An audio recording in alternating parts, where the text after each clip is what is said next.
all the students. Today we discuss these are all important aspect in your syllabus. Second chapter. First one, sole proprietorship, joint Hindu family business, partnership, cooperative society, and also joint stock company. These are all very important business aspects or various forms of business organization. Briefly, we know what is the meaning of joint sole trader proprietorship and also joint Hindu family partnership, cooperative society, and also joint stock company. First, we know the sole proprietorship. Business ಶುರು ಮಾಡಿದ್ದಾರೆ ಅಂತ ಅಂದ್ರೆ business ನಲ್ಲಿ ನಾವು ಮುಖ್ಯವಾಗಿ 1, 2, 3, 4, 5 ಕ್ಯಾಟಗರಿಯನ್ನು ಮಾಡಿದ್ದೀವಿ. 5 ರೀತಿಯಾಗಿ business organization ಅನ್ನ ವಿಭಾಗವನ್ನು ಮಾಡಬಹುದು. ಯಾವ ರೀತಿ ಅಂತ ಕೇಳಿದ್ರೆ, ಮೊದಲನೇದಾಗಿ sole proprietorship, joint Hindu family business, JHF ಅಂತ ಕರೀತಾರೆ ಅಥವಾ JHBP ಅಂತ ಕರೀತಾರೆ. ಇನ್ನು partnership, cooperative society and also joint stock company. First we discuss what you mean by sole proprietorship. Sole proprietorship ಅಂದ್ರೆ ಏನು ಅಂತ ಇವತ್ತಿನ ಕ್ಲಾಸ್ ಅಲ್ಲಿ ನೋಡೋಣ. What you mean by sole proprietorship? Sole proprietorship is a business concern which is owned and managed by a single person for his exclusive benefit. Very important definition of the sole proprietorship ಅಂತ ಹೇಳ್ತೀನಿ. ನಾನು ಇಲ್ಲಿ mark ಮಾಡ್ತಿರ್ತೇನೆ ಸಾಮಾನ್ಯ class ನಲ್ಲಿ, ನೀವು ಗಮನಿಸಿದ್ರೆ ನಿಮಗೆ ಚೆನ್ನಾಗಿ ಗೊತ್ತಾಗುತ್ತೆ. ಸೋಲ್ ಪ್ರೊಪ್ರೈಟರ್ಶಿಪ್ ಏಕ ವ್ಯಕ್ತಿ ವ್ಯಾಪಾರಿ ಸಂಸ್ಥೆ ಅಂತ ಕರೀತಾರೆ ಕನ್ನಡದಲ್ಲಿ. Sole proprietorship, sole means individual, ಒಬ್ಬನೇ ಓನರ್ ಇರ್ತಾನೆ. He control and he manage the business and he get a exclusive benefit, fully benefit ಅವನೇ ಪಡ್ಕೊಂತಾನೆ. ಅದಕ್ಕೆ ನಾವೇನ್ ಕರಿತೀವಿ, ಸೋಲ್ ಪ್ರೊಪ್ರೈಟರ್ಶಿಪ್ ಅಂತ ಹೇಳ್ತೀವಿ. ಇಲ್ಲಿ ಎರಡಕ್ಕೆ ನಾನು ಮಾರ್ಕ್ ಮಾಡಿದ್ದೇನೆ, ಬಹಳ ಇಂಪಾರ್ಟೆಂಟ್ ಆಗಿರುವಂತದ್ದು. ಮೊದಲನೇದ್ದು ಬಿಸ್ನೆಸ್ ಕನ್ಸರ್ನ್ ಓನ್ಡ್, ಅವನದೇ ಸ್ವಂತದ್ದಾಗಿರುತ್ತೆ. ಮೊದಲನೇದಾಗಿ owned and managed by a single person, ಒಬ್ಬನೇ ವ್ಯಕ್ತಿ ಇರ್ತಾನೆ. ನಿಮ್ ಮನೆ ಪಕ್ಕದಲ್ಲಿ ಒಂದು ಶಾಪ್ ಇದೆ ಅಂತ ಅನ್ಕೊಳ್ಳಿ. ಫಾರ್ ಎಕ್ಸಾಂಪಲ್, ಒಂದು ಶಾಪ್ ಇದೆ, ಅದರ ಓನರ್ ಯಾರು ಒಬ್ಬರೇ ಇರ್ತಾರೆ. ಸೋಲ್ ಟ್ರೇಡಿಂಗ್ ಫಾರ್ ಎಕ್ಸಾಂಪಲ್, ಅದು ಪೆಟ್ಟಿ ಶಾಪ್ ಆಗಿರ್ಬೋದು. ನಿಮ್ಮ ಮನೆ ಹತ್ರ ಇರುವಂತ petty shop, it is called for example for sole trading concern. Sole trading ನ ಮುಖ್ಯ ಉದ್ದೇಶ ಏನು ಅಂದ್ರೆ, he can get a exclusive benefit, fully benefit, ಎಲ್ಲಾ ಬೆನಿಫಿಟ್ ಅವನಿಗೆ ಬರಬೇಕು. And also no profit bifurcation, ಹಂಚೋದು ಉದ್ದೇಶ ಇರಲ್ಲ, ಪ್ರಾಫಿಟ್ ಅನ್ನ ಯಾರಿಗೂ ಹಂಚಬೇಕಾಗಿಲ್ಲ.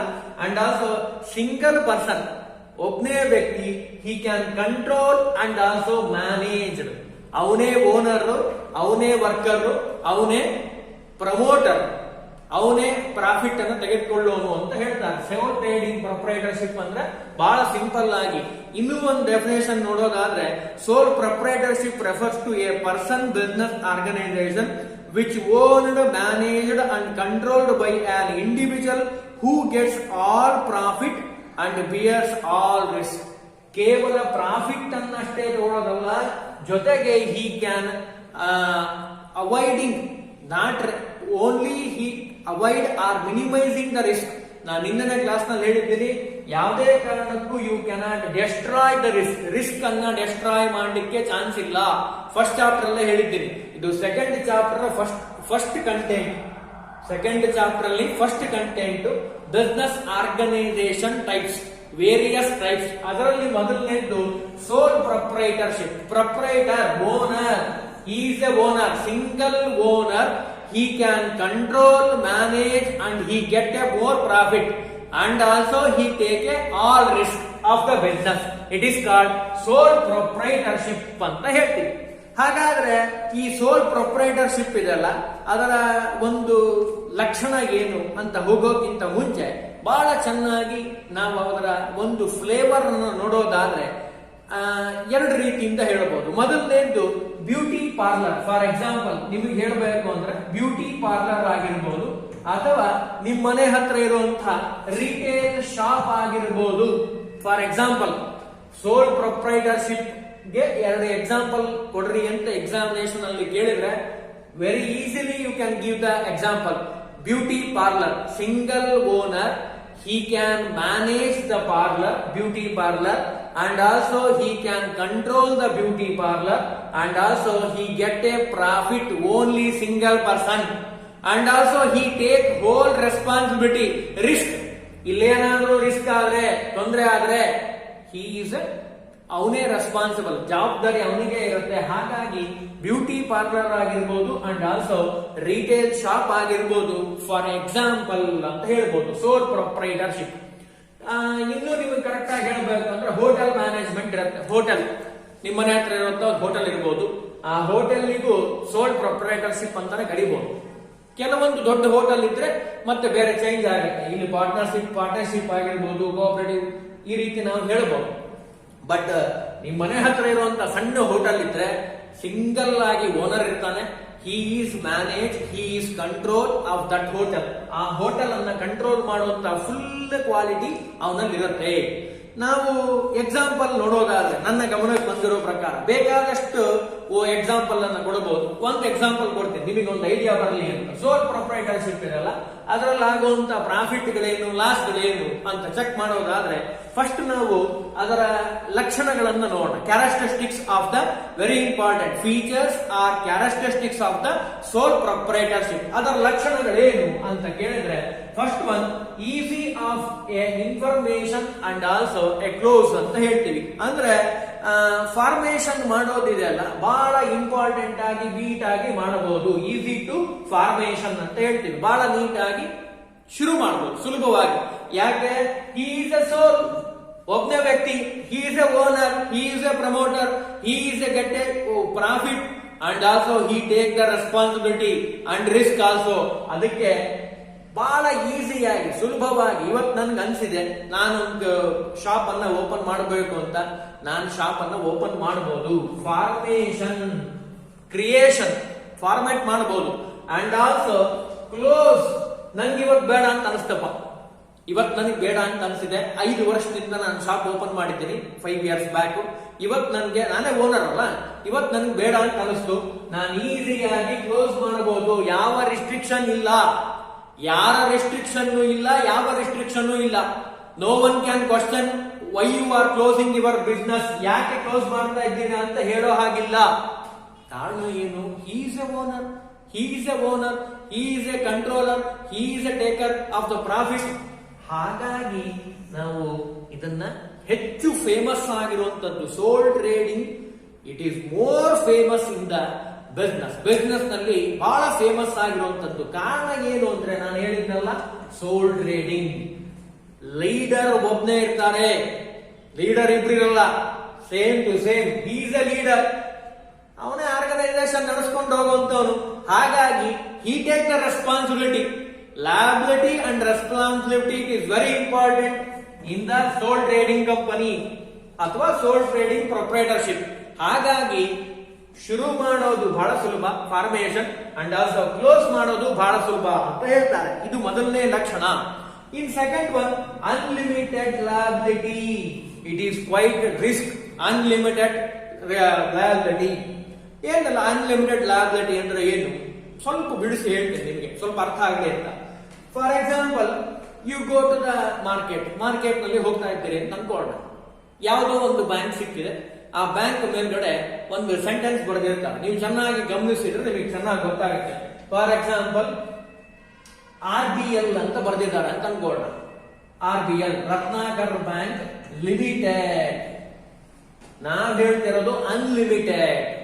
What you difference between limited and limited? ಇಲ್ಲಿ ಲಿಮಿಟೆಡ್ ಅಂತ ಬರೆದಿದ್ದಾರೆ, ನಾವ್ ಹೇಳ್ತಾ ಇರೋದು ಅನ್ಲಿಮಿಟೆಡ್ ಲಯಬಿಲಿಟಿ. ಲಿಮಿಟೆಡ್ಗೂ ಅನ್ಲಿಮಿಟೆಡ್ಗೂ ವ್ಯತ್ಯಾಸ ಏನು ಅಂತ ಗೊತ್ತಾದ್ರೆ ನಿಮಗೆ ಅನ್ಲಿಮಿಟೆಡ್ ಲಯಬಿಲಿಟಿ ಅಂದ್ರೆ ಏನು ಅಂತ ನಿಮಗೆ ಚೆನ್ನಾಗಿ ಗೊತ್ತಾಗುತ್ತೆ. ಫಸ್ಟ್ ಇಲ್ಲಿ ನೋಡೋಣ ಲಿಮಿಟೆಡ್ ಅಂದ್ರೆ ಏನು ಅಂತ.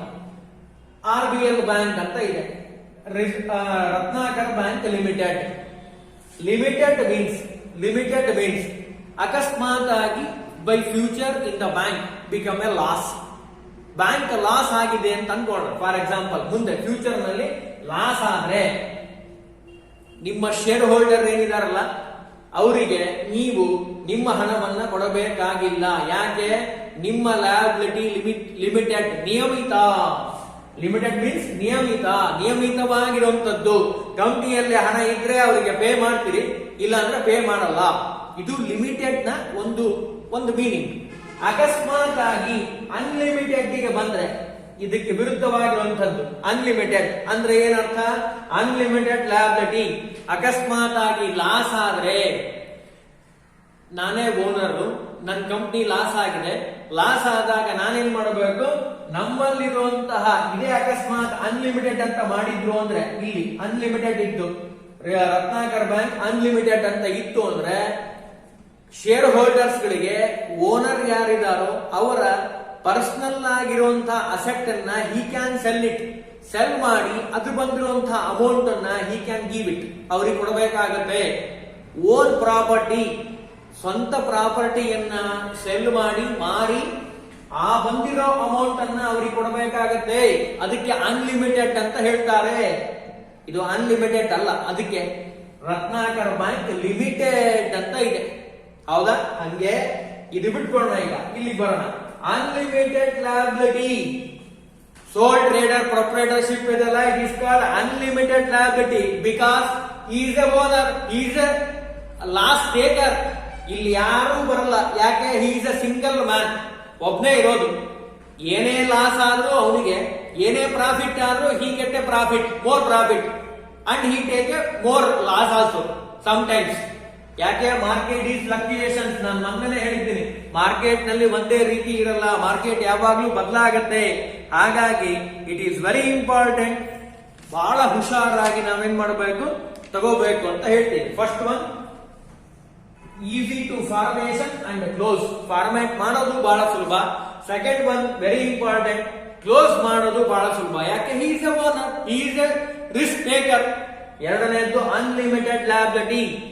He get a profit more and also he get a risk also, loss also. ಯಾವಾಗ ಏನಾಗುತ್ತೋ ಹೇಳಕ್ ಬರಲ್ಲ. ಮಾರ್ಕೆಟ್ ಈಸ್ ಫ್ಲಕ್ಚುಯೇಷನ್, ಚೇಂಜ್ ಆಗ್ತಾ ಇರುತ್ತೆ. ಅದಕ್ಕೆ ಬಹಳ ಹುಷಾರಾಗಿ ಅವರ ಲಕ್ಷಣಗಳನ್ನು ನೋಡೋದಾದ್ರೆ, feature, it is a unlimited liability, control ಇಲ್ಲ, ಏನೇ ಲಾಸ್ ಆದ್ರೂ ಹಿ ಈಸ್ ಎ ಪೇಯರ್ ಅಂತ ಹೇಳ್ತೀವಿ. Third one, sole risk and bear and profit receipt ಅಂತ ಹೇಳ್ತೀವಿ. ಇನ್ನೂ ಕರೆಕ್ಟ್ ಆಗಿ ಹೇಳ್ಬೇಕು ಅಂದ್ರೆ, ಸೋಲ್ ರಿಸ್ಕ್, ನಾನು ಈಗಿಂದ ಹೇಳಿದೆ, ಇಲ್ಲೇನಾದ್ರೂ ಲಾಸ್ ಆದ್ರೆ ಸೋಲ್ ಟ್ರೇಡಿಂಗ್ ನಲ್ಲಿ he is a risk bearer. ಅವನಿಗೆ ಅವಂದೇ ಜವಾಬ್ದಾರಿ, ಅವಂದೇ ಅಲ್ಲ ಅಂಗಡಿ, ಅವಂದೇ ಶಾಪ್, ಅದು ಬ್ಯೂಟಿ ಪಾರ್ಲರ್ ಆಗಿರ್ಬೋದು, ರಿಟೇಲ್ ಶಾಪ್ ಆಗಿರ್ಬೋದು. He is a owner, he take the risk. Sole individual ಆಗಿ ತೆಗೆದುಕೊಳ್ಳಬೇಕು. And also profit receipt also. ಅಕಸ್ಮಾತ್ ಪ್ರಾಫಿಟ್ ಆಗಿದೆ, ಲಾಭ ಆಯ್ತು, he is a taker. Profit ಆದ್ರೂ ಅವನಿಗೆ, ಲಾಸ್ ಆದ್ರೂ ಹಿ ಈಸ್ ಎ ಓನರ್, ಅವನಿಗೆ ಬರುತ್ತೆ ಅಂತ ಹೇಳ್ತೀವಿ.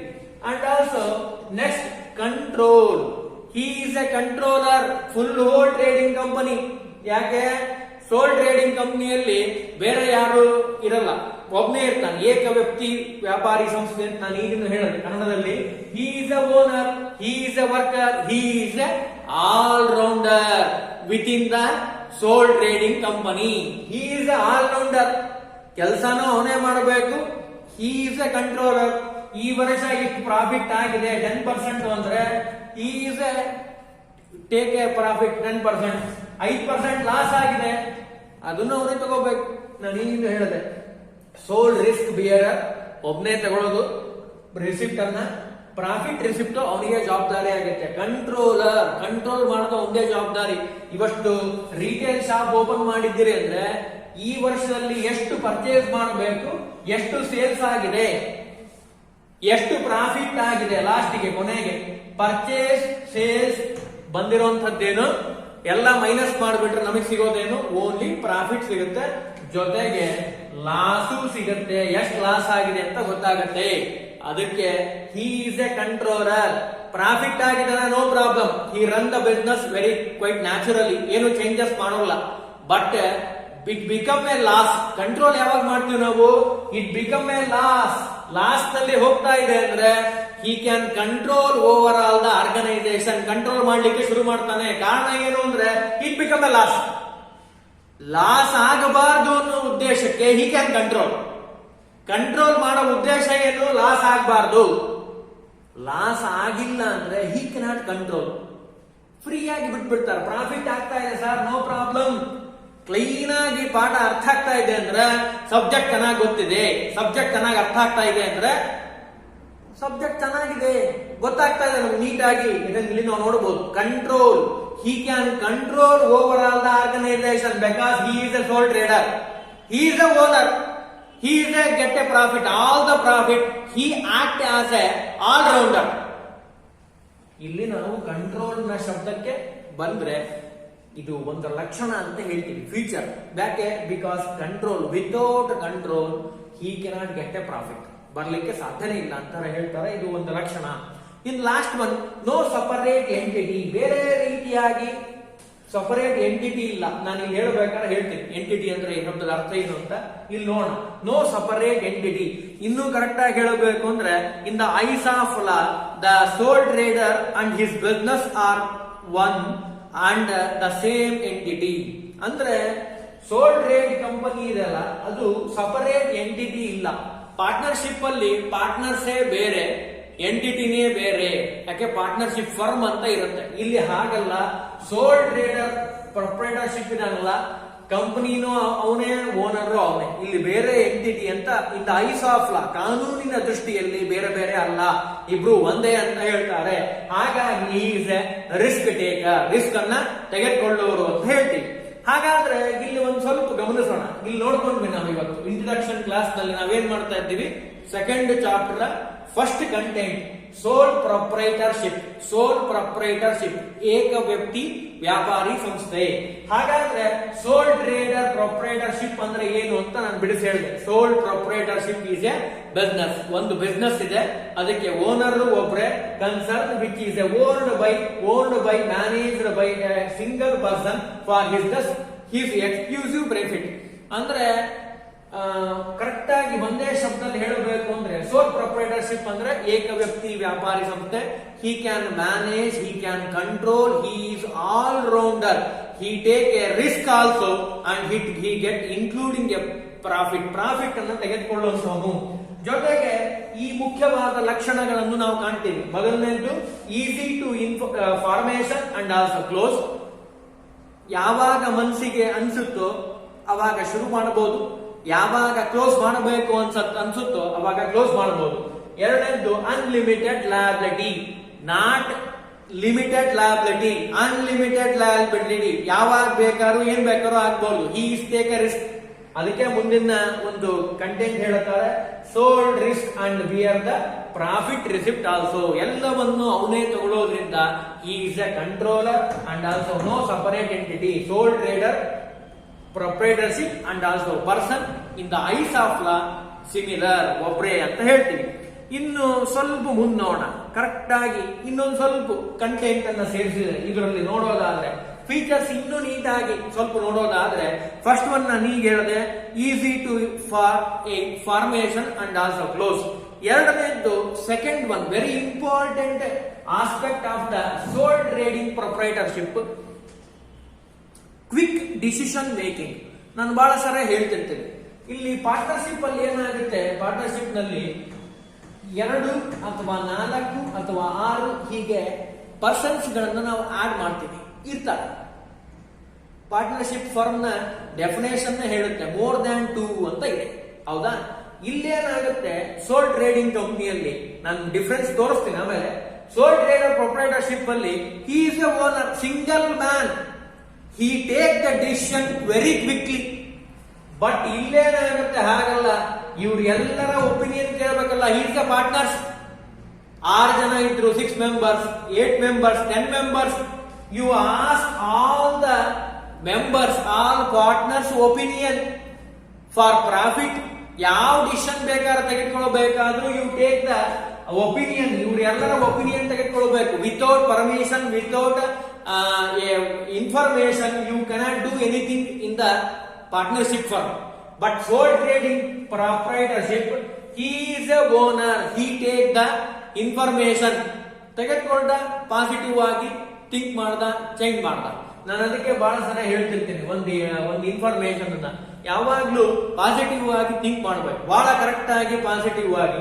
ಇಲ್ಲಿ ಸೋಲ್ ಟ್ರೇಡರ್ ಪ್ರೊಪ್ರೈಟರ್ಶಿಪ್ ಇರಲ್ಲ, ಅವನು ಅಷ್ಟೇ ಪಾಸಿಟಿವ್ ಆಗಿ ಯೋಚನೆ ಮಾಡಬೇಕು. ನನ್ಗೊಬ್ರು ಯಾರೋ ಸೀನಿಯರ್ ಹೇಳಿದ್ದನ್ನ ನಾನು ನಿಮಗೆ ಹೇಳ್ತೇನೆ. ಬಹಳ ನೀಟ್ ಆಗಿರುವಂತ ಇನ್ಫಾರ್ಮೇಶನ್ ಚೆನ್ನಾಗಿ ಗಮನ ಕೊಟ್ಟು ಕೇಳಿದ್ರೆ ನಿಮಗೆ ಚೆನ್ನಾಗಿ ಗೊತ್ತಾಗುತ್ತೆ. ಒಬ್ಬ ವ್ಯಕ್ತಿ, ಅವನ ಹೆಸರು ಆಮೇಲೆ ಹೇಳೋಣ, ಒಬ್ಬ ವ್ಯಕ್ತಿ ಅವರು ಯಾವಾಗ್ಲೂ ಜೀವನದಲ್ಲಿ ಸಕ್ಸಸ್ ಕಾಣಲಿಲ್ಲ, ಬಹಳ ಫೇಲ್ಯೂರ್.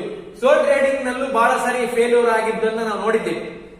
ಅವರು ಆ ರೀತಿ ಶಾಪ್ ಅನ್ನ ಓಪನ್ ಮಾಡಬೇಕು ಅಂತ ಅನ್ಕೊಂಡ್ರು, ಏನೋ ಫೇಲ್ಯೂರ್ ಆಗ್ಬಿಟ್ರು, ಬಹಳ ಬೇಜಾರಾಗ್ಬಿಡ್ತು, ಯಾವ್ದು ಜೀವನದಲ್ಲಿ ಸಕ್ಸಸ್ ಆಗ್ಲೇ ಇಲ್ಲಲ್ಲ. ಅದಕ್ಕೆ ಅವ್ರೇನ್ ಮಾಡಿದ್ರು, ಹಿ ಟೇಕ್ ಎ ಒನ್ ಡಿಸಿಷನ್. ನಾನು ಅದಕ್ಕೆ ಹೇಳ್ತಾ ಇದ್ದೇನೆ, ಬಹಳ ಒಳ್ಳೆ ಕ್ವಿಕ್ ಆಗಿ ಡಿಸಿಷನ್ ತಗೋಬೇಕು. ಅವ್ರೇನ್ ಮಾಡಿದ್ರು, 10 years ಬಿಸ್ನೆಸ್ ಮಾಡಿದ್ರು, ಎಲ್ಲಾ ಕಡೆ ಫೇಲ್ಯೂರ್. ಯಾವ್ದೋ ಓದ್ಲಿಕ್ಕೆ ಹೋದ್ರು, ಅಲ್ಲೂ ಫೇಲ್ಯೂರ್, ಎಲ್ಲಾ ಕಡೆ ಫೇಲ್ಯೂರ್. ಬೇಜಾರಾಗ್ಬಿಡ್ತು ಅವ್ರಿಗೆ. ನಾನು ಏನಾದ್ರೂ ಸಕ್ಸಸ್ ಕಾಣಬೇಕು ಬಿಸ್ನೆಸ್ ನಲ್ಲಿ, ಏನ್ ಮಾಡಬೇಕು? ಅದಕ್ಕೆ ಅವ್ರೇನ್ ಮಾಡಿದ್ರು, ಒಂದು ಆಪ್ಷನ್ ಮಾಡ್ಕೊಂಡ್ರು. ಏನು? ಇಡೀ total over all the world ಒಂದ್ಸಾರಿ ಟ್ರಿಪ್ ಮಾಡೋಣ. ನಾನಂತೂ ಜೀವನದಲ್ಲಿ ಸಕ್ಸಸ್ ಕಾಣಲಿಲ್ಲ, ಸಕ್ಸಸ್ ಕಂಡಿರೋರು ಅಂತ ಯಾರಾದ್ರೂ ಇದ್ರೆ ಒನ್ ಮ್ಯಾನ್, ನಾನು ಅವರನ್ನ ಕೇಳೋಣ, how to get a success, ಹೇಗೆ ಸಕ್ಸಸ್ ಅನ್ನ ಗಳಿಸಬಹುದು, what are the strategies he can use to get a success ಕಂಡಿಡ್ಕೊಳ್ಳೋದು ಹೇಗೆ ಸಕ್ಸಸ್ ಬರುತ್ತೆ ಅಂತ ಪ್ರಶ್ನೆಯನ್ನ ಕೇಳಿದಾಗ ಅವರು ಬಹಳ ಚೆನ್ನಾಗಿ ಗಮನಿಸಿ, ಬಹಳ ನೀಟಾಗಿ ಎಲ್ಲರನ್ನ ಪ್ರಶ್ನೆ ಮಾಡ್ತಾ ಹೋದ್ರು. ಎಲ್ಲರನ್ನ ಕೇಳಿದಾಗ ಇಂಡಿಯಾ ದೇಶಕ್ಕೂ ಬಂದಿದ್ರಂತೆ. ಬಂದಾಗ ವಿವೇಕಾನಂದರು ಇದ್ರು ಅವಾಗ, ಅವರನ್ನು ಪ್ರಶ್ನೆ ಕೇಳಿದ್ದಾರೆ. ಈ ನೋಟ್ ಡೌನ್ ಎಲ್ಲಾ ಪಾಯಿಂಟ್ಸ್ ಗಳನ್ನ ಬರ್ಕೊಂಡ್ರು. ಅಮೆರಿಕಕ್ಕೆ ಹೋದ್ರು, ಬರ್ನಾಡ್ ಶಾ ಇದ್ರು, ಅವ್ರ ಹತ್ರ ಕೇಳಿದ್ರು, ಎಲ್ಲ ಇನ್ಫಾರ್ಮೇಶನ್ ಬರ್ಕೊಂಡ್ರು, ಎಲ್ಲ ಆಯ್ತು. ಅದಾದ ಮೇಲೆ ಬರ್ಕೊಂಡಿದ್ದೇನಿದೆಯಲ್ಲ, how to get a success business ನಲ್ಲಿ, ಅವ್ರೇನ್ ಮಾಡಿದ್ರು, 200 pages ಆಗಿತ್ತು. ಏನಾಗಿತ್ತು? ಫುಲ್ ಟೋಟಲ್ ಇನ್ಫಾರ್ಮೇಶನ್ 200 pages, ಅಷ್ಟು ಇನ್ಫಾರ್ಮೇಶನ್ ಇದೆ. ಅವ್ರೇನ್ ಮಾಡಿದ್ರು, ಈ 200 ಅನ್ನ 100ಗೆ ಇಳಿಸಿದ್ರು, ಕಡಿಮೆ ಮಾಡಿ, minimising the book size 200 to 100 ಕಡಿಮೆ ಮಾಡಿ ಏನ್ ಮಾಡಿದ್ರು, ಈ ಕ್ಯಾನ್ ಪಬ್ಲಿಷ್ ಮಾಡಿದ್ರು ಬುಕ್ ಅನ್ನ. ಅದಕ್ಕೊಂದು ಹೆಸರಿಟ್ರು, ಏನು? Power of positive thinking. Correct ಆಗಿ ಯೋಚನೆ ಮಾಡಿದ್ರೆ, ನಾನೀಗ ಅದನ್ನ ಹೇಳ್ತಾ ಇದ್ದೀನಿ, ಕ್ವಿಕ್ ಡಿಸಿಷನ್ ಮೇಕಿಂಗ್. ಯಾವಾಗ ನಿಮ್ಗೆ ಡಿಸಿಷನ್ ತಗೊಳಕ್ ಬರುತ್ತೋ ಚೆನ್ನಾಗಿ ಪರ್ಫೆಕ್ಟ್ ಆಗಿ ಪಾಸಿಟಿವ್ ಆಗಿ, ಈ ಬುಕ್ ಲೇಬಲ್ ನಲ್ಲಿ ಇಟ್ರು, ಪವರ್ ಆಫ್ ಪಾಸಿಟಿವ್ ಥಿಂಕಿಂಗ್. ಅವ್ರೇನ್ ಮಾಡಿದ್ರು, ಬುಕ್ ಹೆಸರಿಟ್ರು. ಇಟ್ಟ ಮೇಲೆ ಹಿ ಕ್ಯಾನ್ ಸೆಲ್ ಮಾಡಿದ್ರು. ಎಷ್ಟು ಸೆಲ್ ಆಯ್ತು ಅಂದ್ರೆ, ಟೋಟಲ್ ಓವರ್ ಆಲ್ ವರ್ಲ್ಡ್ ನಲ್ಲಿ 3rd richest man in the world ಯಾರು? ಕಾರ್ಲೈಲ್. ಈ ಬುಕ್ ಬರೆದಿರೋರು ಯಾರು? Power of positive thinking. ನೀವು ರೈಲ್ವೆ ಸ್ಟೇಷನ್ಗೆ, ಬಸ್ ಸ್ಟ್ಯಾಂಡ್ಗೆ ಹೋದ್ರೆ ಅಲ್ಲಿ ಬುಕ್ ಸಿಗುತ್ತೆ ನಿಮಗೆ, ನೀವು ಪರೀಕ್ಷೆ ಮಾಡಿ ನೋಡ್ಬೋದು. ಬಹಳ ಚೆನ್ನಾಗಿರೋ ಬುಕ್ ಸಿಕ್ಕರೆ ಓದ್ಲಿಕ್ಕೆ ಪ್ರಯತ್ನ ಮಾಡಿ. The power of positive thinking ಅದನ್ನ ಇಲ್ಲಿ ಹೇಳ್ತಾರೆ. ಎಕ್ಸಾಮಿನೇಷನ್ ನಲ್ಲಿ ಬಹಳ ಇಂಪಾರ್ಟೆಂಟ್ ಆಗಿ, you quick decision, you take a decision. Sole trading ನಲ್ಲಿ ಅವ್ರೇನ್ ಮಾಡಿದ್ರು, 3rd richest man in the world ಗೆ ಮೂರನೇ ವ್ಯಕ್ತಿ ಆಗಬೇಕು ಅಂದ್ರೆ ಎಷ್ಟು ಚೆನ್ನಾಗಿ ಬುಕ್ ಸೇಲ್ ಆಗಿರಬಹುದು. ಬಿಸ್ನೆಸ್ ನಲ್ಲಿ he is a only one owner. ಇಲ್ಲಿ ಒಬ್ಬನೇ ಓನರ್ ಇರ್ತಾನೆ, ಇಬ್ರಿರಲ್ಲ. ಹಾಗಾಗಿ he take a decision very quickly. Market opportunities very important. ಯಾವಾಗ ಏನ್ ಬದಲಾಗುತ್ತೋ ಗೊತ್ತಿಲ್ಲ. ನಾವು ಕ್ವಿಕ್ ಆಗಿ ಡಿಸಿಷನ್ ತಗೊಂಡ್ರೆ we can get a success very nearly. Market ನಲ್ಲಿ ಎಲ್ಲರೂ ಕೇಳೋದೇನು? ಸಕ್ಸಸ್ ಅನ್ನ ಕೇಳ್ತಾರೆ. ಫೇಲ್ಯೂರ್ ಯಾರಿಗೂ ಬೇಡ.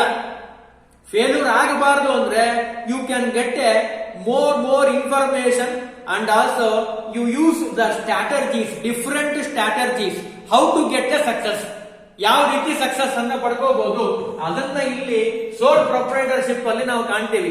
Quick decision making. But partnership ಆಗಿರ್ಬೋದು, ಜಾಯಿಂಟ್ ಇಂಡು ಫ್ಯಾಮಿಲಿ ಆಗಿರ್ಬೋದು, ಕೋಆಪರೇಟಿವ್ ಆಗಿರ್ಬೋದು, ಇಲ್ಲೆಲ್ಲ ನೀವು ಕ್ವಿಕ್ ಆಗಿ ಡಿಸಿಷನ್ ತೊಗೊಳಕ್ ಆಗಲ್ಲ. ಕಾರಣ ಏನು ಅಂದ್ರೆ ನಂಬರ್ ಆಫ್ ಪಾರ್ಟ್ನರ್ಸ್ ಮೋರ್, ಅವರೆಲ್ಲರ ಒಪಿನಿಯನ್ ಅನ್ನ ತೆಗೆದುಕೊಂಡು ನಾವೇನ್ ಮಾಡಬೇಕು, V can get A information, ನಾವು ಡಿಸಿಷನ್ ತಗೋಬಹುದು.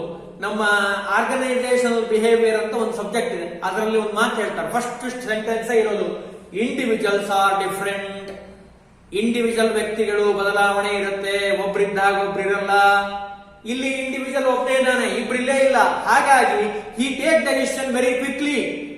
ಮಾರ್ಕೆಟಿಂಗ್ ಏನೇ ಇರಬಹುದು, ಮಾರ್ಕೆಟಿಂಗ್ ಸಂಬಂಧಪಟ್ಟ ಹಾಗೆ ಕ್ವಿಕ್ ಡಿಸಿಷನ್ ಮೇಕಿಂಗ್ ಬಹಳ ಚೆನ್ನಾಗಿ ಡಿಸಿಷನ್ ಮಾಡಲಿಕ್ಕೆ ಅವಕಾಶ ಆಗುತ್ತೆ ಅಂತ ಹೇಳ್ತಾರೆ. ಬಹಳ ನೀಟಾಗಿ ಮಾರ್ಕೆಟಿಂಗ್ ನಲ್ಲಿ, ಅದು ಮಾರ್ಕೆಟ್ ಆಗಿರ್ಬೋದು, ಸೇಲ್ಸ್ ಆಗಿರ್ಬೋದು, ಪ್ರೊಡಕ್ಷನ್ ಆಗಿರ್ಬೋದು, ಅಥವಾ ಅಕೌಂಟ್ಸ್ ಗೆ ಸಂಬಂಧಪಟ್ಟಿದ್ದಾಗಿರ್ಬೋದು, he take a decision very quickly. ನಾಳೆ ಮಾಡ್ತೀನಿ, ನಾಡದ್ ಮಾಡ್ತೀನಿ, ಇಲ್ಲ ಒನ್ ಡೇ ಆಗ್ಲಿ, 1 hour ಬಿಟ್ಟು ತಗೊಂತೀನಿ ಅನ್ನೋ ಅವಶ್ಯಕತೆ ಬರೋದೇ ಇಲ್ಲ. ಯಾಕೆ? ಇರೋದೇ ಒಬ್ನಲ್ಲ, ರಿಸ್ಕ್ ತಗೊಳ್ಳಿಕ್ಕೆ ಜವಾಬ್ದಾರಿ ಇರುವಂತವನು ಅವನೇ. ಪ್ರಾಫಿಟ್ ಆದ್ರೂ what you take a decision, ಯಾವ ಒಂದು ಉದಾಹರಣೆ ಹೇಳ್ತೀನಿ. For example, he take a decision, ಒಂದು ಡಿಸಿಷನ್ ತಗೊಂಡ ಅಂತ ಅನ್ಕೊಳ್ಳೋಣ, ಯಾವ್ದೋ ಒಂದು ಡಿಸಿಷನ್ ತಗೊಂಡಿದ್ದಾನೆ, ಅದರಿಂದ ಪ್ರಾಫಿಟ್ ಆದ್ರೂ ಹಿ ಈಸ್ ಅ ಬೇರರ್. ನಾನು ಇಲ್ಲೇ ಹೇಳಿದೆ, ಈಗ ಪ್ರಾಫಿಟ್ ಆಯ್ತಾ ಅವನೇ ಜವಾಬ್ದಾರಿ, he is responsible. But it become a loss, it is also is responsibility, ಅವನೇ ಲಾಸ್ ಬಿಯರ್ ಮಾಡೋನು. ಹಾಗಾಗಿ ಇಲ್ಲಿ ಬಹಳ ಸುಲಭವಾಗಿ ಕ್ವಿಕ್ ಆಗಿ ಡಿಸಿಷನ್ ತಗೋಬಹುದು ಅಂತ ಹೇಳ್ತಾರೆ. ಇನ್ನು third one, profit A direct incentive for hard work ಅಂತ ಹೇಳ್ತೀವಿ. ಪ್ರಾಫಿಟ್ ಏನಿದೆ ಅಲ್ಲ, ಇಲ್ಲಿ ಬರುವಂತಹ ಪ್ರಾಫಿಟ್, ಸೋಲ್ ಪ್ರೊಪ್ರೈಟರ್ಶಿಪ್ ಅಲ್ಲಿ ಬರುವಂತಹ profit, it is A fully direct incentive for the hard work. ಅವನೇನ್ ಹಾರ್ಡ್ ವರ್ಕ್ ಮಾಡಿದ್ದಾನಲ್ಲ, ಇಲ್ಲಿ ಬೇರೆಯವ್ರು ಯಾರು ಇಲ್ಲ. ಇಲ್ಲಿ ಏನಾಗುತ್ತೆ, ಪಾರ್ಟ್ನರ್ಶಿಪ್ ಅಲ್ಲಿ 4 ಜನ ಇರ್ತಾರೆ. We can bifurcation the work, divideation, segmentation ಮಾಡ್ಬಿಡ್ತೀವಿ, ಬೇರೆ ಬೇರೆ ಬೇರೆ ಬೇರೆ ಇಂಥ ಕೆಲಸ. ಉದಾಹರಣೆಗೆ 4 ಮೆಂಬರ್ಸ್, 4 ಪಾರ್ಟ್ನರ್ಸ್ ಅಂದ್ರೆ 4 ಜನಕ್ಕೆ ನಾವೇನ್ ಮಾಡ್ತೀವಿ, ಹಂಚ್ತೀವಿ. ಅದು ಮಾರ್ಕೆಟಿಂಗ್ ಆಗಿರ್ಬೋದು, ಸೇಲ್ಸ್ ಆಗಿರ್ಬೋದು, ಪ್ರೊಡಕ್ಷನ್ ಆಗಿರ್ಬೋದು. We can bifurcation total over all the work ಅಂತ ಹೇಳ್ತೀವಿ. ಎಲ್ಲಿ ಪಾರ್ಟ್ನರ್ಶಿಪ್ ಅಲ್ಲಿ ಮತ್ತು ಕೋಆಪರೇಟಿವ್ ಜಾಯಿಂಟ್ ಸ್ಟಾಕ್ ಕಂಪನಿಯಲ್ಲಿ we can segment, divide the work. But sole trading ಕಂಪನಿಯಲ್ಲಿ ಡಿವೈಡ್ ಮಾಡಕ್ ಬರಲ್ಲ. ಯಾಕೆ? ಹಿ ಇಸ್ ಎ ಓನರ್, ಒಬ್ನೇ ಓನರ್ ಆಗಿರೋದ್ರಿಂದ ಅವನಿಗೆ ಹಂಚಲಿಕ್ಕೆ ಬರಲ್ಲ. ಅವನೇ ಓನರ್, ಅವನೇ ವರ್ಕರ್. ಹಾಗಾಗಿ he take the decision quickly, quick ಆಗಿ ಡಿಸಿಷನ್ ತಗೊಂತಾನೆ. And also it is a reward. Profit ಏನು ತಗೊಂತಾನಲ್ಲ, ಅವನು ಎದಕ್ ಬಂದಿರೋ ಪ್ರಾಫಿಟ್, ಹಾರ್ಡ್ ವರ್ಕ್ ಏನ್ ಮಾಡಿದ್ದಾನಲ್ಲ ಕಂಪ್ನಿಗೋಸ್ಕರವಾಗಿ, ಸೋಲ್ ಟ್ರೇಡಿಂಗ್ ಕಂಪ್ನಿಗೋಸ್ಕರವಾಗಿ, ಪ್ರೊಪ್ರೈಟರ್ಶಿಪ್ ಗೆ, it get a profit. Profit nothing but the hard work, incentive, direct incentive ಅಂತ ಹೇಳ್ತಾರೆ. ಕರೆಕ್ಟ್ ಆಗಿ ಇನ್ನು ಹೇಳ್ಬೇಕು ಅಂದ್ರೆ, profit A direct incentive for hard work. A soul proprietor enjoy all the profit, ಎಲ್ಲಾ ರೀತಿ ಪ್ರಾಫಿಟ್ ಅನ್ನು ಹಿ ಕ್ಯಾನ್ ಎಂಜಾಯ್ ಇಂಡಿವಿಜುವಲ್. ಬಹಳ ಚೆನ್ನಾಗಿ ತಿಳ್ಕೊಳ್ರಿ, ಬಹಳ ಇಂಪಾರ್ಟೆಂಟ್. ಇಲ್ಲಿ ಕನ್ಫ್ಯೂಷನ್ ಆಗತ್ತೆ, ಮುಂದೆ ಹೇಳ್ಬೇಕಾದ್ರೆ ಬಹಳ ಗಮನ ಕೊಟ್ಟು ಕೇಳಿದ್ರೆ ಮಾತ್ರ ನಿಮಗೆ ಚೆನ್ನಾಗಿ ಗೊತ್ತಾಗುತ್ತೆ. ಅರ್ಥ ಆಗ್ತಾ ಇದೆ ಅಂತ ಅನ್ಕೊಂತೀನಿ. Individually he can get a profit, he can enjoy all type of business profit. ಬೇರೆ ಚಾನ್ಸೇ ಇಲ್ಲ, ಎಲ್ಲವನ್ನು ತೆಗೆದುಕೊಳ್ಳುವಂತ ಶಕ್ತಿ ಅವನಲ್ಲಿ ಇರುತ್ತೆ ಸೋಲ್ ಟ್ರೇಡರ್ ಕಂಪನಿಯಲ್ಲಿ. ಯಾಕೆ?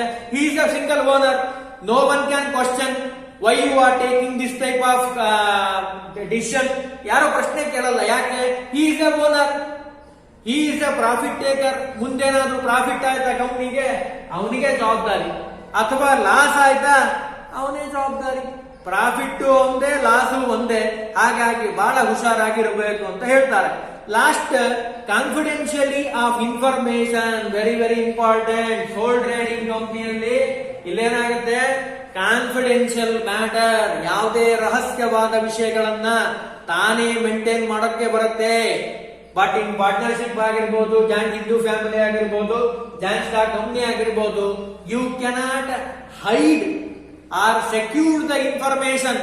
4 ಜನ ಇದ್ರ, ಇವ್ರಿಗೆ ಹೇಳ್ತಾರೆ ಹೇಳ್ಬೇಡ ಅಂತ, ಇವ್ರಿಗೆ ಹೇಳ್ತಾರೆ ಹೇಳ್ಬೇಡ ಅಂತ, ಆದ್ರೆ ಎಲ್ರಿಗೂ ಹೇಳ್ತಾರೆ. ಹಾಗಾಗುವಂತ chances, you cannot maintain the secrets, ರಹಸ್ಯಗಳನ್ನ ಮೇಂಟೈನ್ ಮಾಡಲಿಕ್ಕೆ ಇಲ್ಲಿ ಬಹಳ ಕಷ್ಟ. ಯಾಕೆ? ಇಬ್ರಿಗಿಂತ ಜಾಸ್ತಿ ಜನ ಇದ್ದಾರೆ. ಇಬ್ರಿದ್ರೆ ಡೇಂಜರಸ್. ಒಬ್ರು ಇನ್ನೊಬ್ರಿಗೆ ಹೇಳ್ತಾರೆ ಹೇಳ್ಬೇಡ ಅಂತ, ಆದ್ರೂ ಅವ್ರು ಇನ್ನೊಬ್ರಿಗೆ ಹೇಳಿರ್ತಾರೆ. ಇವ್ರಿಗೆ ಕೇಳಿದ್ರೆ ಎಲ್ಲ ನಾನೇನು ಹೇಳೇ ಇಲ್ಲ ಅಂದ್ಬಿಡ್ತಾರೆ. ಅದಕ್ಕೆ you cannot hide or maintain the secrets. ಈ 4ರಲ್ಲಿ ಮೇಂಟೈನ್ ಮಾಡಕ್ ಬರಲ್ಲ. It is quite difficult. But sole proprietorship you can, very important. ನಾನೀಗ ಹೇಳಿದಾಗ confidentially of information or business secrecy you can easily maintain. ಈಗ ಉದಾಹರಣೆಗೆ for example you get 10% profit this year ಅಂತ ಅನ್ಕೋಣ. 10% ಪ್ರಾಫಿಟ್ ಆಗಿದೆ. ಯಾರೊಬ್ರು ನಿಮ್ಮನ್ನು ಕೇಳ್ತಾರೆ profit, how to get a profit, how to get a success. ನೀವು ಹೇಳಬಾರ್ದು. ಹೇಳದೇ ಇರೋ ರೀತಿ ಮೇಂಟೈನ್ ಮಾಡ್ಕೊಂಡು ಹೋಗ್ಬೇಕು. ಬೇರೆ ಯಾರಿಗೂ ಗೊತ್ತಾಗಬಾರ್ದು. What are the strategies you can use in the market to get a 10% profit this year. ಈ ವರ್ಷದಲ್ಲಿ 10% ಪ್ರಾಫಿಟ್ ಅನ್ನ ಹೇಗೆ ಪಡ್ಕೊಂಡ್ರಿ ಅಂತ ಬೇರೆಯವರಿಗೆ ಗೊತ್ತಾಗದಿರೋ ರೀತಿ you can use your strategy. Use ಮಾಡಬಹುದು. ಯಾಕೆ? You are only one single man. ನೀವೇ ಓನರ್. ನಿಮ್ಮ ಹತ್ರ ಇರುತ್ತೆ ಇನ್ಫಾರ್ಮೇಶನ್, ಯಾರಿಗೂ ಗೊತ್ತಾಗಲ್ಲ. ಉದಾಹರಣೆಗೆ ಫಾರ್ ಎಕ್ಸಾಂಪಲ್ ನೀವೇನ್ ಮಾಡಿದ್ದೀರಿ, ಒಂದು ಸ್ಟ್ರಾಟಜಿ. ಫಾರ್ ಎಕ್ಸಾಂಪಲ್ ನೀವೇನ್ ಮಾಡಿದ್ದೀರಿ, ನಿಮ್ಮ ಮನೆ ಹತ್ರ ಒಂದು ಶಾಪ್ ಇದೆ. ಆ ಶಾಪ್ ನಲ್ಲಿ ಅವ್ರಿಗೆ ಹೇಳಿದ್ದೀರಿ ಓನರ್ಗೆ, ನೋಡಿ ಇಂಥ ಪ್ರಾಡಕ್ಟ್ ಅನ್ನ ನೀವು ಆದಷ್ಟು ಹೆಚ್ಚು ಸೇಲ್ ಮಾಡಿದ್ರೆ, ಯಾವ್ದೋ ಒಂದು ಪ್ರಾಡಕ್ಟ್, ನಾನು ಯಾವ್ದು ಪ್ರಾಡಕ್ಟ್ ಹೆಸರು ಹೇಳಲ್ಲ, ನಿಮ್ಗೆಲ್ಲ ಪ್ರಾಡಕ್ಟ್ ಗಳನ್ನ ನೀವು ನೆನ್ಪಿಟ್ಕೋಬಹುದು. ಯಾವ ಪ್ರಾಡಕ್ಟ್ ಬೇಕಾದ್ರೂ ಆಗಿರ್ಬೋದು. ಅವ್ರಿಗೆ ಹೇಳ್ಬೋದು, ಇಲ್ಲ ನಾವು 2% ಡಿಸ್ಕೌಂಟ್ ಕೊಡ್ತೀವಿ, or commission pay in company, ನಮ್ ಸೋಲ್ ಟ್ರೇಡಿಂಗ್ ಕಂಪನಿಯಿಂದ ನಿಮಗೆ 2% ಕಮಿಷನ್ ಕೊಡ್ತೀವಿ, ಈ ಪ್ರಾಡಕ್ಟ್ ಅನ್ನ ಹೆಚ್ಚಾಗಿ ಸೇಲ್ ಮಾಡಿ. ಅವನೇನ್ ಮಾಡ್ತಾನೆ, ರಿಟೇಲರ್ ಶಾಪ್ ಓನರ್ ಯಾರೇ ಪ್ರಾಡಕ್ಟ್ ಅನ್ನ ಬೈ ಮಾಡ್ಲಿಕ್ಕೆ ಬಂದ್ರು, ಹಿ can give an the information.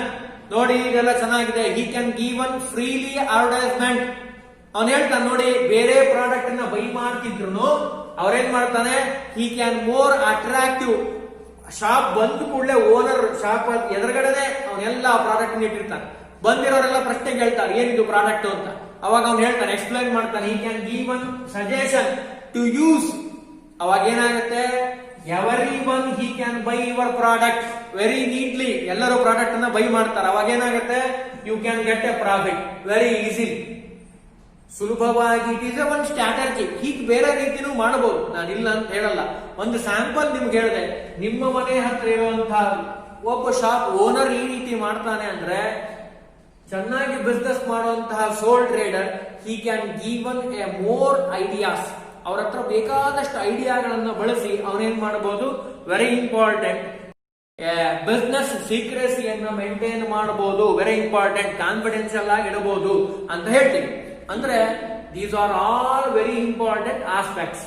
ಇನ್ನು ಸ್ವಲ್ಪ ನೋಡೋಣ, ಈ ಸೋಲ್ ಟ್ರೇಡಿಂಗ್ ಕಂಪ್ನಿ ಏನಿದೆಯಲ್ಲ, ಸೋಲ್ ಟ್ರೇಡಿಂಗ್ ಕಂಪ್ನಿ, ಇದಕ್ಕೆ ಅಡ್ವಾಂಟೇಜಸ್ ಅಥವಾ ವೆರಿ ಇಂಪಾರ್ಟೆಂಟ್ ಫೀಚರ್ಸ್ ಗಳನ್ನು ನೋಡಿದ್ವಿ.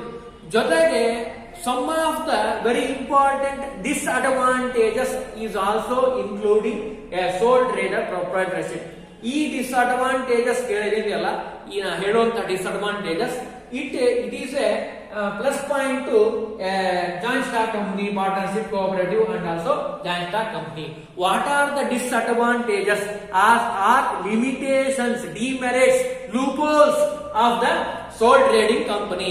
First one, limited resource. ಮೊದಲನೇದ್ದು ಲಿಮಿಟೆಡ್ ರಿಸೋರ್ಸ್ ಅಂತ ಹೇಳ್ತೀವಿ. ಯಾಕೆ?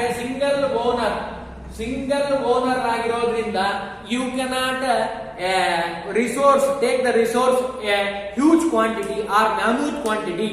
ನೀವು ಬೈ ಮಾಡ್ಲಿಕ್ಕೆ ಸಾಧ್ಯ ಇಲ್ಲ. ಯಾಕೆ? ಸಿಂಗಲ್ ಓನರ್ ಆಗಿರೋದ್ರಿಂದ ಲಿಮಿಟೆಡ್ ರಿಸೋರ್ಸ್ ಅಂತ ಹೇಳ್ತೀವಿ. First one. Second one, limited managerial ability. Sole trader ಚೆನ್ನಾಗಿ ಓದಿರ್ಬೇಕು ಅಥವಾ ನಾಲೆಜ್ ಇರಬೇಕು ಅಂತ ಏನಿಲ್ಲ. Any one person, village person, he can also start a business without knowledge also. ಹಂಗಾಗಿ ಏನಾಗುತ್ತೆ, sometimes we become a loss. ಯಾಕೆ? ಮ್ಯಾನೇಜರಿಯಲ್ ಎಬಿಲಿಟಿ ಇಲ್ಲ. How to control, how to manage, how to behave, how to get a profit without loss. It is not a simple aspect. ಬಹಳ ಹುಷಾರಾಗಿ manage ಮಾಡಬೇಕಾಗುತ್ತೆ. ಹಾಗಾಗಿ ಅದು ವಿಷಯ ಅವನಿಗೆ ಗೊತ್ತಿಲ್ಲದೇನೂ ಇರಬಹುದು, ಅಂತ ಚಾನ್ಸಸ್ ಇರುತ್ತೆ. ಅದನ್ನ ಇಲ್ಲಿ ಹೇಳ್ತಾರೆ, limited managerial quality or ability. Third one unlimited liability. ಇಲ್ಲಿ ನಾನು ಈಗಿನ ಹೇಳಿದೆ ಲಕ್ಷಣದಲ್ಲಿ unlimited liability because a more loss, ಮುಂದೇನಾದ್ರೂ ಅಕಸ್ಮಾತ್ ಆಗಿ ಮೋರ್ ಲಾಸ್ ಆಗ್ಬಿಡ್ತು ಅಂದ್ರೆ ಯು ಕೆನಾಟ್ ಎ ಬಿಸ್ನೆಸ್ ಒಂದ್ಸರಿ ಪ್ರಾಫಿಟ್ ಆಗುತ್ತೆ, ಒಂದ್ಸರಿ ಲಾಸ್ ಆಗುತ್ತೆ. ಯಾವಾಗ ಲಾಸ್ ಆಗುತ್ತೆ ಯಾರಿಗೆ ಗೊತ್ತು? ಪ್ರಾಫಿಟ್ ಆಗುತ್ತೆ ಅಂತ ಏನ್ ಗ್ಯಾರಂಟಿ? ಲಾಸ್ ಆದ್ರೆ you can put your own asset to the business. ನಿಮ್ ಯಾವ್ದೋ ಒಂದು ಪ್ಲಾಂಟ್ ಅನ್ನು ಸೈಟ್ ಅನ್ನು ಮಾರಿ ಅಥವಾ ಬಿಲ್ಡಿಂಗ್ ಅನ್ನ ಮಾರಿ you can sell it and fulfil the loss also. ಈ ಚಾನ್ಸಸ್ ಗಳು ಬಹಳ ಇರುತ್ತೆ. ಯಾಕೆ? It is a unlimited liability, not limited. ಯಾಕೆ? You are a owner, you get a profit and you get a loss. Profit ಆದ್ರೂ ನಿಮಗೆ, loss ಆದ್ರೂ ನಿಮಗೆ. ಹಾಗಾಗಿ it is very very important in the sole trading company. ಬಹಳ ಹುಷಾರಾಗಿರಬೇಕು ಅಂತ ಹೇಳ್ತಾರೆ. ಯಾಕೆ? Disadvantages, this is one also disadvantages are loop hole of the sole trading company. Unlimited liability. Last one limited life of a business concern. Limited life of a business concern. ಯಾಕೆ limited ಯಾಕೆ ಅಂತ ಕೇಳಿದ್ರೆ, person ನಾನು ಈಗಿನ್ನೂ ಹೇಳಿದೆ, ಇಲ್ಲೇ ಹೇಳ್ಬೇಕಾದ್ರೆ easy to formation and close. ಯಾವಾಗ ವ್ಯಕ್ತಿಗೆ ಶುರು ಮಾಡಬೇಕು ಅಂತ ಅನ್ಸುತ್ತೋ ಹಿ ಸ್ಟಾರ್ಟ್ ಅ ಬಿಸ್ನೆಸ್. ಇವತ್ತು ನನ್ಗೆ ಬಿಸ್ನೆಸ್ ಶುರು ಮಾಡಬೇಕು ಅಂತ ಅನ್ಸಿದೆ, I start a business, new business. ನಾಳೆನೆ ನನಗೆ ಬೇಡ, ನನಗೆ ಬೇಕಾಗಿಲ್ಲ, ನನಗೆ ಬೇಡ, ಕ್ಲೋಸ್ ಮಾಡೋಣ ಅಂತ ಅನ್ಕೊಂಡ್ರೆ ಐ ಕ್ಲೋಸ್ ಅವರ್ ಬಿಸ್ನೆಸ್. ನನ್ನ ಬಿಸ್ನೆಸ್ ಅನ್ನ ನಾನು ಕ್ಲೋಸ್ ಮಾಡ್ತೀನಿ. ಅಂದ್ರೆ ಅರ್ಥ ಏನು? Limited life. ಲಾಂಗ್ ಲೈಫ್ ಇಲ್ಲ, limited life. 1 or 2 year 3 year. ನೀವು ಬಹಳ ಸಾರಿ ಪರೀಕ್ಷೆ ಮಾಡಿ ನೋಡ್ರಿ, ಇವು ಎಕ್ಸಾಮಿನೇಷನ್ ಮಾಡಿದ್ರೆ ಚೆನ್ನಾಗಿ ಗೊತ್ತಾಗ, ಟೆಸ್ಟ್ ಮಾಡಿ ನೋಡಿದ್ರು ಚೆನ್ನಾಗಿ ಗೊತ್ತಾಗುತ್ತೆ. ನಿಮ್ ಮನೆ ಹತ್ರ ಇರುವಂತ ಒಂದು 4 ಶಾಪನ್ನ ಒಂದ್ಸರಿ ಹೋಗಿ ಕೇಳಿ ನೋಡಿ. ಸುಮ್ಮನೆ ಕೇಳಿ, ನೀವ್ ಎಷ್ಟು ವರ್ಷ ಆಯ್ತು ಸರ್ ಓಪನ್ ಮಾಡಿ ಶಾಪ್ ಅನ್ನ? ಅವ್ರು ಬಹಳ ಅಂದ್ರೆ ಏನ್ ಹೇಳ್ತಾರೆ? 10 years ಮೋರ್. ಬಹಳ ಹೇಳಿದ್ರು ಅಂದ್ರೆ ಬಹಳ ಚೆನ್ನಾಗಿದೆ ಅಂದ್ರೆ 10 years. ಇಲ್ಲ ಅಂದ್ರೆ ಅವ್ರು ಏನ್ ಹೇಳ್ತಾರೆ? 2 years. ಇನ್ನೂ ಕೆಲವರು ಏನ್ ಮಾಡ್ತಾರೆ? ಇಲ್ಲ ಸರ್ 6 months ಆಗಿದೆ, we start a business. 6 months ಆಗಿದೆ ಸರ್, ಈಗ ಶುರು ಮಾಡಿದೀವಿ ಬಿಸ್ನೆಸ್ ಅನ್ನ. ಅಂದ್ರೆ ಅರ್ಥ ಏನು?